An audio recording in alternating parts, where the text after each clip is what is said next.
Hello there and welcome back to another edition of the Hot Lap Classic Remastered. This time we'll take a look at the 1999 Citroën Xsara rally car.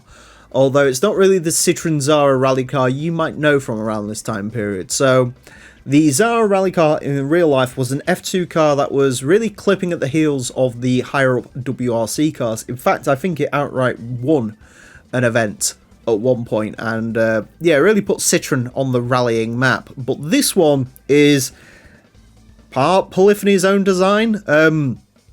It's interesting. The rear wing is above the rear window, which, sure, in the more sort of beta stages of this game, the rear wing was on the deck lid, as it should be, but for whatever reason they moved it upwards. I don't know if they were worried about it looking too much like the WRC car, but then again, all the other rally cars in this game look exactly like WRC cars, so I'm not really sure what's going on here. It's also black. Technically in GT2 Plus you can make it red, but I like the black. It gives it a little bit more mystique. In terms of statistics, it's not an F2 kit car. It's four-wheel drive, 384 horsepower, 960 kilos. That does make this one of the least powerful rally cars in the game, so we'll see if that hinders it. It is going to get 6 laps of the Motorsports Land track in order to set the best time it possibly can. Our current leader is the Mitsubishi GTO LM Edition, which set the time of 27.223. The Xsara rally car unlikely to beat that. The Xsara rally car sounds like a Fromming V8. Interesting.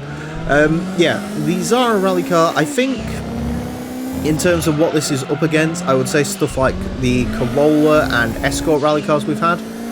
They are the sort of more baser rally cars, not too much in the way of power. They are currently hanging around the Corolla rally car. I've got a 29.464 Escort, a little bit slower than that, 29.569. Interestingly enough, that Escort actually... a bit understeery too, that's interesting. Interestingly enough, that Escort actually ran our leaderboard at one point, very early on in the series, but still. I mean, if we're looking at reaching goals, Super Impreza Rally Car 28.9, that also wasn't very good, but that does have more power than this. It might have even weighed a little bit less than this does. I don't think this is going to be competing with stuff like the Evo 6 Rally Car and the Ice Race Car and that sort of stuff. It handles okay. There's a little bit of understeer. We do find this in the rally cars, because the suspension is sort of so soft and set up for dirt racing. These cars can be a little bit hampered by that. It's better over like the bumps and dealing with imperfections in this course, which of course due to the way I drive there's several, but the actual sort of tarmac performance can be hindered, especially through corners like that, where there's a big chance you're going to understeer off and hit a tyre wall. They just don't really have the front end grip for it, which is a bit of a shame. 29.322 on a proper run though is not too bad. That actually, like I say, makes it very slightly quicker than that Corolla and Escort. Hopefully if we don't understeer into that wall for the second time, take a tighter line through there, that helps. Get on the brakes nice and early, a little bit of a corner cut onto there. The problem is as well, unlike with some of the rally cars, you can't get this to rotate. 29.040, that's not bad. You can sort of see it do it a little bit, but you can't do it reliably.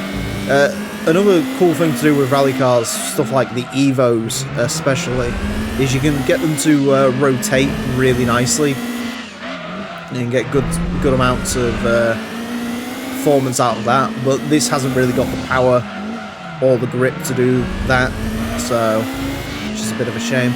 So the line, it is just about gonna get under a 29, which is good.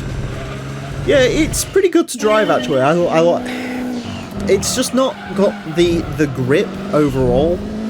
I would probably recommend other rally cars over this. We'll see. This is the first. I could be. No, I'm not wrong on this. This is the first dealership rally car we've had, so It'll be interesting to see how the other 98 and 99 cars do compared to this. Stuff like the Focuses, 206s.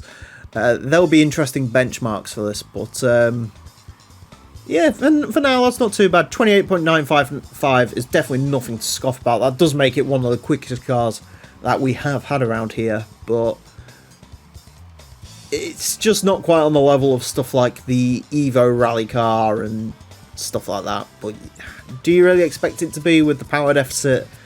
Probably not. 28.955 will place this into 33rd place, so it's only fractionally slower than the Impreza rally car, which again was quite disappointing.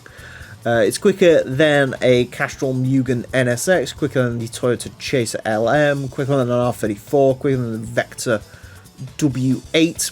It's about 0.5 up on the Corolla and Escort. The Escort was very heavy. Corolla, I think, actually weighed quite a bit as well, so maybe that's about where it should be. Yeah, it's just not brilliant. It's not bad, but it's not brilliant. Maybe it's these black rally cars. Maybe they're just not quite, you know, maybe that's a problem. Maybe the black paint adds more weight to them or something. I don't know. But anyways, there you go. That's it. Thank you all very much for watching. Until then, thank you all very much for watching. Join me next time when I'll be driving something completely different. Until then, farewell.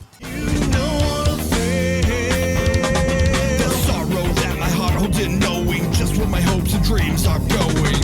I'll only you got up in a wall that you are not part of. Eyes on the slit of your father with love.